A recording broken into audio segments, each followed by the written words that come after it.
Hello everyone, and welcome to the channel. Today we are reading chapter 5 of book 1 from the Thus Saith the Lord series. Chapter 5, part 1. No longer Gentiles, our place in the covenant of Abraham. The identity crisis nobody talks about. I was filling out a form at my doctor's office when I froze at a simple question: ethnicity. The boxes were familiar: white, Black, Hispanic, Asian, Pacific Islander, other. I am a black man, born on the island of Jamaica. But none of those details capture who Scripture says I actually am. I checked black because that is what the world sees. But sitting there with pen in hand, I realized something unsettling. That box does not define me according to covenant. Covenant is how God sees me. I am grafted into the covenant with Abraham. I am part of the olive tree of Israel. I am no longer a stranger or foreigner, but a fellow citizen with the saints. Romans says it. Ephesians says it. Paul says it repeatedly. So, what box do I check when Scripture declares my identity, but culture does not have a category for it? I wrote black and left the office wrestling with a deeper question. According to Scripture, I am a Jew, not ethnically, but covenantally. I am grafted into the covenant with Abraham, who was himself the very first Jew. That is my identity before God. That night, I went to a Bible study, still thinking about the form. During discussion, someone asked, "Who are we?" The answers came quickly. We're Christians. We're believers. We're followers of Christ. We're saved by grace. All true statements, but none of them answered the question. I pressed further. But who are we in covenant terms? When Paul says we are no longer strangers and foreigners, what does that make us? When he says we are grafted into the olive tree, what tree is that? When he says we are fellow citizens with the saints, which nation does that make us part of?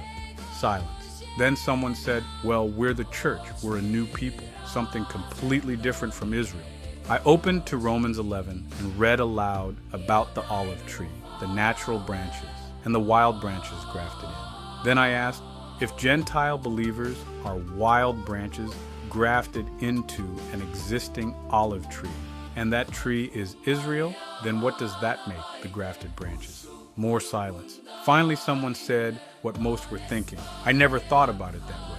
That conversation convinced me that most believers have never been taught who they actually are. They have been given vague spiritual categories without the biblical framework that would give those categories meaning.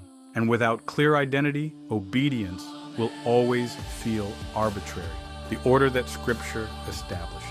Once obedience is understood as alignment rather than effort, a deeper and unavoidable question emerges. If authority flows from obedience and obedience flows from covenant, then identity is no longer a secondary issue. Who we believe ourselves to be will determine how we live. Scripture never separates identity from responsibility. In fact, it consistently teaches that behavior flows from belonging. You do not obey to become something. You obey because you already are something. One of the greatest misunderstandings in modern faith is the idea that identity is self-defined. Scripture teaches the opposite. Identity is covenant-defined. You are not who you feel you are. You are who God says you are in relationship to Him. And once that identity is established, it carries expectations. The pattern from the beginning. This is why Scripture spends so much time defining who belongs to the covenant. From the beginning, God did not merely call people to believe certain truths. He called them to be a people set apart. Identity came first. Obedience followed. You did not obey to become part of the covenant. You obeyed because you were already part of it.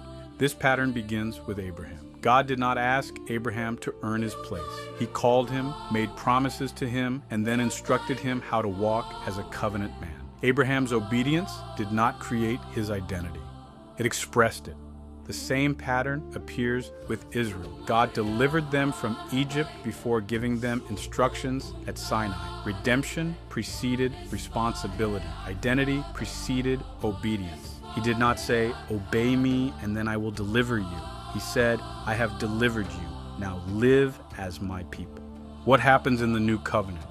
This matters because the new covenant follows the same order. When someone comes to faith in the Messiah, they are not merely forgiven individuals floating independently in spiritual space. They are brought into a people. Scripture uses precise language to describe this transition. Those who were once Gentiles, strangers to the covenants of promise, are no longer foreigners. They are brought near. They become fellow citizens. They become members of the household of God. This is not symbolic language meant to inspire unity while preserving separation. It is covenant language. To be brought into the household of God is to share in its identity. To be grafted into the olive tree is to share in its nourishment and its obligations. Grafting does not create a new tree. It joins new branches to an existing one. Paul makes this explicit in Romans 11. The olive tree is Israel. The natural branches are ethnic Jews. Some were broken off because of unbelief. Wild olive branches, Gentiles, were grafted in. But the tree itself never changed. The root never changed. What changed was who got connected to it. If you are grafted into Israel's olive tree, you are part of Israel, not ethnically, covenantally. The discomfort this creates. This is where many believers grow uncomfortable. They want the promises of covenant without the weight of covenant identity. They want to belong without being distinct. They want inclusion without obligation. Scripture does not allow this separation. Covenant identity determines covenant responsibility.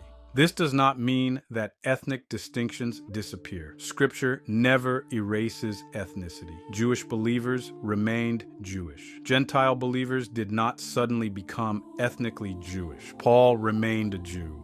Timothy remained half Jewish, half Greek ethnically.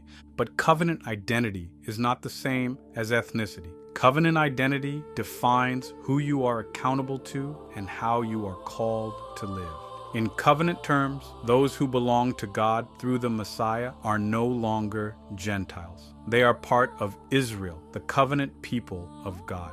This is not a theological abstraction. It has practical implications. That's it for today, folks. Tune in next time as we complete chapter 5. Thanks for watching. Don't forget to like, share, and subscribe.